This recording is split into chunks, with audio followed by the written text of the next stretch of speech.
What is the very worst advice you had ever heard about creating art? For me, it's from the book The War of Art, because art is not war.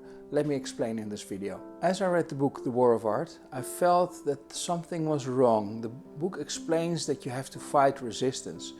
The book was written by someone who has been in the army, and of course, naturally he would see things in terms of battles and fighting and war.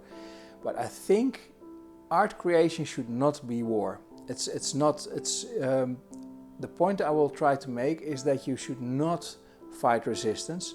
You should in fact listen to it. So my opinion is that you should do the polar opposite of what that book suggests. You should not be fighting resistance, you should be listening to it. It is true probably that for some fields you should fight resistance. I can imagine, if you're in a war, you're fighting the enemy. That is resistance. If you are in a competitive field of sports, then you are fighting against other people who are also training to be the best in that field, in that sports game. So of course you have to fight that resistance. You're fighting to become the best, you're fighting against others, you're competing against others. You might have the same way you're trying to have a career, go up the career ladder at some corporation. That might be the same thing. Many people are vying for the same positions. So that might be a fight, that might be something you have to fight against. So that might be resistance. But there are different ways to compete. For example, you can compete by doing something different. To make it a very extreme example, if you came up with a new game, with a new sport, and you were the only person in the world doing it, you would immediately be the best at it. It's a kind of a childish example, but with art you can have that. You can have your own unique voice, you can have your own unique view on things, the things you want to say, your own response to things you see around you. And that makes you unique, and that's something where you're not competing against other people, for example. So with art it's actually a very natural thing to do things other people are not doing. Drawing in a style people are not using, or etc. One thing I realized recently was that nobody is trying, for example, email comics. If you've seen, the whole web is about vertical scrolling. If you read a news article, that's vertical scrolling. If you read an email, that's vertical scrolling. If you read an Instagram feed, that's vertical scrolling.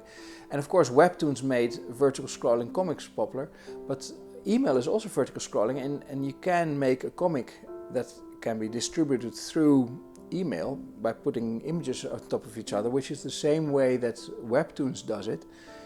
And you would instantly be the first person in the world who is making email comics, and therefore you would be the best email comic in the world instantly. I find that when I look around, I see many things that nobody is trying, and to be honest, you cannot know beforehand whether something will be a success. So someone has to try it. You could be the first to try it. You can't predict beforehand whether something will be a success, and there are many things no one is trying. Another way of looking at it is, imagine if you're playing a computer game. I think a computer game is a great model. If you don't enjoy playing the computer game, you are feeling a resistance. Do you keep playing or do you stop playing? Of course you stop playing because you don't want to keep playing a computer game if you're not enjoying yourself. So it's a ridiculous idea to fight resistance. If you're playing a computer game and you're not enjoying it, that's resistance. You're not going to fight that, you're going to listen to it, you're going to switch to a different computer game. Now, the cool thing about computer games is they have levels, and each level is slightly more difficult than the previous one, and it means that each time you're trying something that's just out of your reach, and when you manage to complete the level, you have a sense of satisfaction, and after that kind of you want more, so you go to the next level, you play the next computer game level. It is how I learned to program. For me that was more like play. Each time I figured out, hey, I wonder how you do that, and then I tried to figure out how you did a certain thing by programming, and when I achieved it, you have a sense of satisfaction, like playing a computer game. And then I went to look for something else, something I was not able to do yet. That's basically the next computer level, right? Okay, I wonder how you do that, and then I learned how to program that. And after I was able to do it, then that's again a game level completed, and then you try something else. That is also how children learn. A child might think, hey, I see that on the table, I want to reach for it, and they might have to learn how to get up and stand up. The first time they fall, the second time they almost succeed, and the third time they manage to walk. And that's a level completed. So the children are constantly learning things by playing, by trying things that are just out of their reach. And then when they succeed, they must feel satisfying, and then they look for the next thing. And that's an important way how children learn. It is true that that is not the only way how children learn. Children learn also by going to school. And there they learn what I consider fundamental skills, basically reading, writing, arithmetic. Those are skills that you will need whatever you will do in life. Even if you go shopping, you need to be able to write down your shopping list. You have to be able to read the etiquettes of all the goods in the supermarket. You have to be able to do the arithmetic to figure out if you have enough money with you. So these are fundamental skills that you will be guaranteed to need in the future, but those are things you learn by repetitive practice. So that's not something you do naturally. Walking is something that children learn naturally because they're playing. But the skills of reading and writing and arithmetic, you really have to have a school tell you, hey, you have to practice this. So those are kind of fundamentals you will need in the future. But children should not only do school, they should also play a lot and have fun. But what they don't realize is that they learn by playing. And those are the two things. For an artist, you have to play. Many things you learn by playing, by trying things out, just out of your reach and learning them. And you learn new skills that way, you improve, you discover your drawing style, you discover your voice. But there are also, of course, fundamentals like anatomy and perspective and composition and pen or brush control and training your eye to see better by drawing from observation. So there are these fundamentals, but what happens if you only do the fundamentals is that you start to get bored.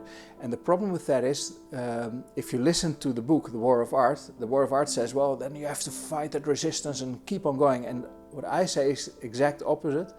Listen to the resistance, because it is your subconscious maybe trying to tell you something, that maybe you should try something else. Of course you should do fundamentals, but you should also reserve time to just play, have fun, try to do something that's just out of your reach. And when you are able to do it, you feel that satisfaction that you achieved it. Try to make art making fun as much as possible, but do also sometimes do some fundamentals. That's again, that is practice. That is also like reading and learning to read and write and learn to do arithmetic. For artists, you have these fundamentals that are, like I said, anatomy and perspective, etc. But don't do only that, because then you will eventually don't enjoy drawing anymore and you won't feel like drawing anymore. And that's not a good thing. You have to make sure you still enjoy drawing. You have to make sure you still play and have fun. So you have to do both of these. So long story short, do the fundamentals when you feel like it, when it's something you think you want to achieve, become better at. But if you find that you don't want to do the fundamentals, just find something else that you want to do right now instead. Another way of looking at it is that imagine that someone really enjoys the activity. I imagine, for example, Jimi Hendrix must have enjoyed playing the guitar so much that he was probably doing it as much as he could, any spare moment he had. For example, he could play behind his head with his guitar, and that's probably something he practiced, because that's again, something that's slightly out of your reach. He probably did that as a fun exercise, as a game level, just for fun. He became that good because he just thoroughly enjoyed the activity and made it fun and play instead of fighting resistance. Another example is, often you hear writers say, I hate writing, I love having written. And where I think that comes from is that they would love to see themselves as authors, but I think they're not doing themselves a favor, because they are competing against people who do enjoy to write, who really enjoy writing. And you can't compete, if you don't enjoy it, you can't compete against someone who is really enjoying the activity.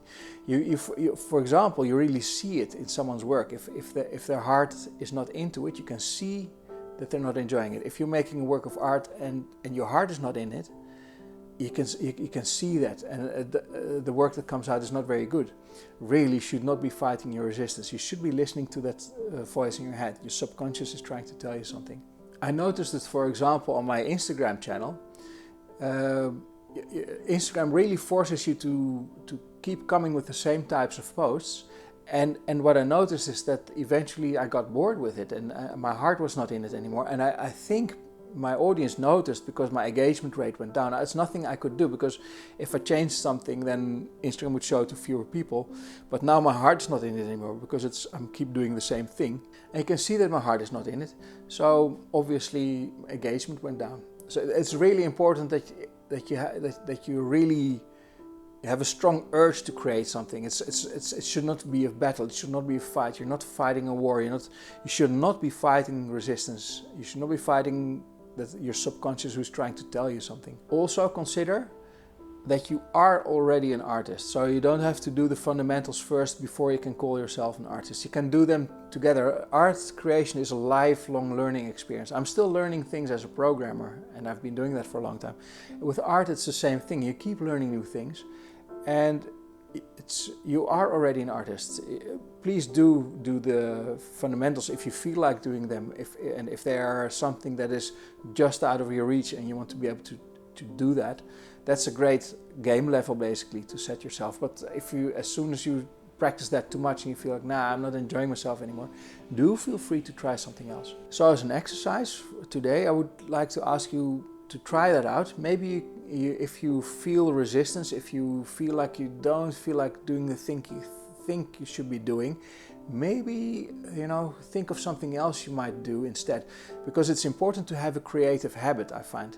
But it doesn't have to be the same thing every day. Maybe you feel like writing, or maybe you feel like making music or sculpting or programming, or find something else that you can do that might benefit your art activities, but try to find something that you feel like doing. So really try to find something that you feel like doing. If you feel the resistance, if you feel that it's hard to start, if you feel that resistance, listen to it and try to find something you think you might enjoy doing, something that's just out of your reach, but where you think, well, I wonder if I can do that. I wonder if I can figure out how to do that specific thing. Because one of the things is, if you do that, then you feel like doing it, and then it makes it easier to be creative every day. And if you are creative every day, then your muse starts to show up. That's the funny thing. If you show up every day, then your muse starts to show up every day also. And it's an amazing experience. Ideas just flood from your mind because you're constantly busy. Your subconscious is also constantly busy with your art process. So that's why you wake up with great ideas for things to implement. That's how it works for me. When I wrote the script for this video, I had 8 new ideas for my newsletter that morning. So that is one thing how it can work, is if you stay creative every day, then ideas will pour out of you. And you have to make sure that it's not a struggle, that it's not a fight, that it's not a war. You're not fighting resistance. You should be listening to that resistance. It's your subconscious is trying to tell you something, trying to tell you to move to the next game level. You're not enjoying this game level anymore. Go to another game level. Play another game. Change what you're doing. If you don't feel like doing it anymore. If you're enjoying it, keep doing it, of course. But make sure you keep creating and find something else to try. Okay, well, I hope this was a useful tip, and thank you for watching, and hope to see you next time. Bye bye.